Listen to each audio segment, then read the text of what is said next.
ಕರ್ನಾಟಕದಲ್ಲಿ ನಮ್ಮೆಲ್ಲರೂ ಕೂಡ ಗೊತ್ತಿರುವ ಒಂದು ವಿಷಯ ಏನು, ಇದು ಭಾಳ ಗಂಭೀರವಾಗಿ ಮೋದಿ ಅವರು ಜೊತೆಗೆ ನಿಲ್ಲುವ ಒಂದು ಪ್ರದೇಶ. ಬೇರೆ ರಾಜ್ಯ ಕಂಪೇರ್ ಮಾಡುವಾಗ 2013ರಲ್ಲಿ ಇಲ್ಲಿ ಕಾಂಗ್ರೆಸ್ ಸರ್ಕಾರ ಬರುವಾಗ ಕೂಡ 2014 ದೊಡ್ಡ ಮಾರ್ಜಿನ್ನಲ್ಲಿ ಬಿ ಜೆ ಪಿ ಗೆದ್ಕೊಂಡು ಬಂದಿದ್ದರು. 2019 ಅದೇ ಥರ, 18ನಲ್ಲಿ ಸರ್ಕಾರ ಚೇಂಜ್ ಆಯಿತು, 2023 ಅದೇ ಥರ. ಸೊ ಯಾಕೆ ಇದು ಹೇಳ್ತಾ ಇದ್ದೀನಿ, ಜನ ಯಾವಾಗಲೂ ಕೂಡ ಮೋದಿಜಿ ಅವರ ಮೇಲೆ ಸಿಕ್ಕಾಪಟ್ಟ ಪ್ರೀತಿ ಇರುವ ಒಂದು ರಾಜ್ಯ ಅದು. ಸೊ ನಮಗೆ ಭಾಳ ಒಂದು ದೊಡ್ಡ ನಂಬಿಕೆ ಇದೆ. ಈ ಬಾರಿ ಕೂಡ 14 ಕಾನ್ಸ್ಟಿಟ್ಯೂನ್ಸಿ ಮೇ 7ನೇ ತಾರೀಕು ಸೆಕೆಂಡ್ ಫೇಸ್ ಕರ್ನಾಟಕಕ್ಕೆ ಏನು ಆಗ್ತಾ ಇದೆ, ಇಂಡಿಯಾದಲ್ಲಿ ಥರ್ಡ್ ಫೇಸ್ನಲ್ಲಿ ಈ ಸೆಕೆಂಡ್ ಫೇಸ್ ಇದೆ. ಸೊ ಖಂಡಿತವಾಗಿ ಈ ಬಾರಿ ಈ 14 ಸ್ವೀಟು ಕೂಡ ಡೆಫಿನೆಟಾಗಿ ಸ್ವೀಪ್ ಇದ್ದೇ ಇರ್ತದೆ. ನಾನು ಕಳೆದ ಒಂದು 2-3 ದಿವಸದಲ್ಲಿ ವಿಜಯಪುರ, ಬಾಗಲಕೋಟು, ಆಮೇಲೆ ಶಿವಮೊಗ್ಗ, ಹುಬ್ಳಿ, ಧಾರವಾಡ ಇದೆಲ್ಲ ಕೂಡ ನೋಡ್ತಾ ಇದ್ದೀನಿ. ಎಲ್ಲ ಕಡೆಯಲ್ಲಿ ಕೂಡ ಭಾಳ ಚೆನ್ನಾಗಿ ಟ್ರ್ಯಾಕ್ಷನ್ ಇದೆ.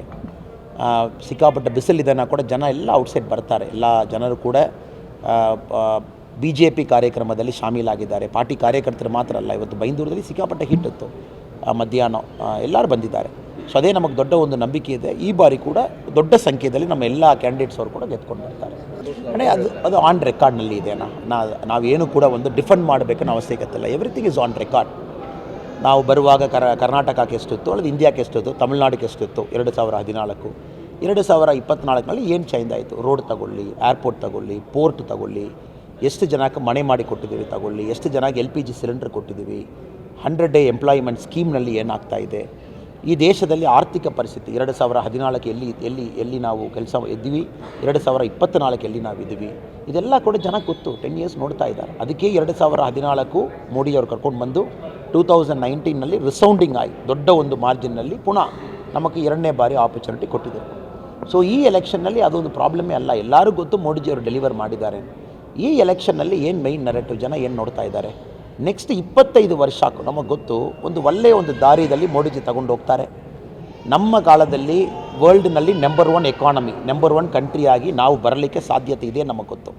ಸೊ ಇನ್ನೊಂದು ಕಡೆ ಡಿವಿಸಿವ್ ಪಾಲಿಟಿಕ್ಸ್ ಹೋಗ್ತಾ ಇದೆ. ಇದು ಬೇಡ, ಅದು ಬೇಡ, ನಾವು ಇದು ಮಾಡ್ತೀವಿ, ತುಂಡಾಗ್ತೀವಿ, ಇದಾಗ್ತೀವಿ. ತಮಿಳ್ನಾಡಿನಲ್ಲಿ ಒಂದು ಸನಾತನ ಧರ್ಮ ಅಬಾಲಿಷ್ ಮಾಡಬೇಕಂದ್ರೆ ಅಲ್ಲಿ ಒಬ್ಬರು ಹೊರಟಿದ್ದಾರೆ, ಇನ್ನೊಬ್ಬರು ರೀಡಿಸ್ಟ್ರಿಬ್ಯೂಷನ್ ಇನ್ನೊಬ್ಬರು ಹೊರಟಿದ್ದಾರೆ. ಇದೆಲ್ಲ ಕೂಡ ಇಂಡಿಯಾ ಅಲಯನ್ಸ್ನಲ್ಲಿ DNA ಗ್ರಾಮರ್ ಆಗಿದೆ. ಜನ ನೋಡ್ತಾ ಇದ್ದಾರೆ. ಸೊ ಇಲ್ಲಿರುವ ನಾಯಕರು ಏನು ಬೇಕು ನಾಳೆ ಹೇಳಬಹುದು. ಜನ ಭಾಳ ಕ್ಲಿಯರ್ ಆಗಿದ್ದಾರೆ. ಮೋದಿ ಅವರು ಬೇಕು. ಇಷ್ಟು ಮಾತಾಡ್ತಾರಲ್ವ, ತಾವು ಹೇಳುವ ಒಂದು ಲೀಡರ್ ಹೆಸರು ಹೇಳಿದ್ದೀರಾ, ಅವರಲ್ಲಿ ವಾಪಸ್ ಒಂದು ಪ್ರಶ್ನೆ ತಾವು ಹೇಳಬೇಕು. ನಿಮ್ಮ ಪ್ರೈಮ್ ಮಿನಿಸ್ಟರ್ ಕ್ಯಾಂಡಿಡೇಟ್ ಯಾರು?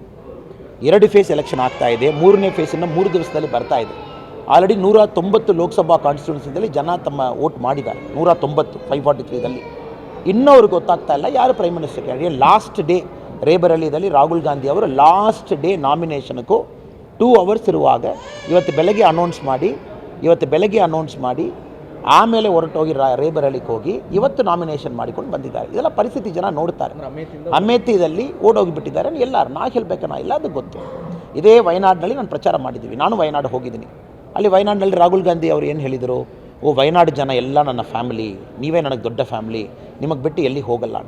ಅಲ್ಲಿ ನಾವು ಹೇಳಿದ್ದೀವಿ, ನೀವು ಧೈರ್ಯವಾಗಿ ಹೇಳಿ. ಕೇರಳ ಜನ ವೋಟ್ ಮಾಡಲಿಕ್ಕೆ ಮುಂಚೆ ಧೈರ್ಯವಾಗಿ ಹೇಳಿ, ನಾನು ಇಂಡಿಯಾದಲ್ಲಿ ಇನ್ನೊಂದು ಕಡೆ ನೆಲ್ತೀನಿ ಧೈರ್ಯವಾಗಿ ಹೇಳಿಲ್ಲ.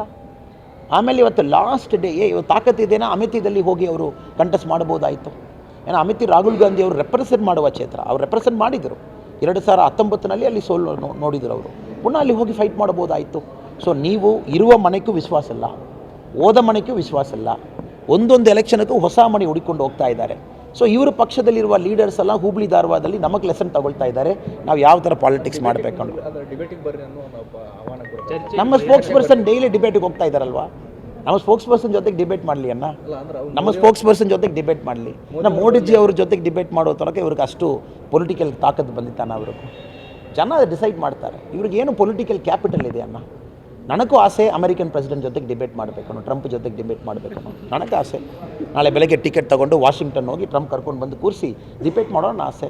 ನನಗೂ ಜೋ ಬಿಡನ್ ಜೊತೆಗೆ ಡಿಬೇಟ್ ಮಾಡೋಣ ಆಸೆ. ಬಟ್ ಎಲ್ಲರಿಗೆಲ್ಲ ಕೆಪಾಸಿಟಿ ಇರಲ್ಲ ಅಲ್ವಾನ. ಯಾರಿಗೇನು ಕೆಪಾಸಿಟಿ ಇದೆಯೋ ಆ ತಾಕತ್ತಿನಲ್ಲಿ ಮಾಡ್ಬೋದು. ಸೊ ಡೈಲಿ ನಮ್ಮ ಸ್ಪೋಕ್ಸ್ ಪರ್ಸನ್ TV ಚಾನಲ್ದಲ್ಲಿ ಕೂತಿದ್ದಾರೆ, BJP ಸ್ಪೋಕ್ಸ್ ಪರ್ಸನ್. ಅವ್ರ ಜೊತೆಗೆ ಹೋಗಿ ಯಾರೋ ಡಿಬೇಟ್ ಮಾಡಲಿ ಇದು ಎಲ್ಲ ಜನಕ್ಕೆ ಗೊತ್ತು. ಏನು ಇಲ್ಲಿ ವಿಷಯ, ಈ ಎಲೆಕ್ಷನ್ನಲ್ಲಿ ಮುಖ್ಯವಾಗಿ ನಾವು ಏನು ಮಾತಾಡ್ತಾ ಇದ್ದೀವಿ, ಗ್ರೌಂಡ್ನಲ್ಲಿ ಏನು ಇಶ್ಯೂಸ್ಗೂ ಎಲೆಕ್ಷನ್ ಆಗ್ತಾ ಇದೆ. ಇದರಲ್ಲಿ ವೆರಿ ಇಂಪಾರ್ಟೆಂಟ್ ಪ್ರೈಮ್ ಮಿನಿಸ್ಟರ್ ಯಾರು. ಪ್ರೈಮ್ ಮಿನಿಸ್ಟರ್ ಗಂಭೀರವಾದ ಒಂದು ಪರಿಣಾಮದಲ್ಲಿ ಇರಬೇಕು. ಭಾಳ ಒಂದು ತಾಕತ್ತು ಮನುಷ್ಯ ಇರಬೇಕು. ಅದು ನರೇಂದ್ರ ಮೋದಿ ಅವರು ಮಾತ್ರ ಇದ್ದಾರೆ. ಇವರು ಎಷ್ಟು ಮಾತಾಡಿದ ಕೂಡ ಜನ ಕ್ಲಿಯರ್ ಇದ್ದಾರೆ.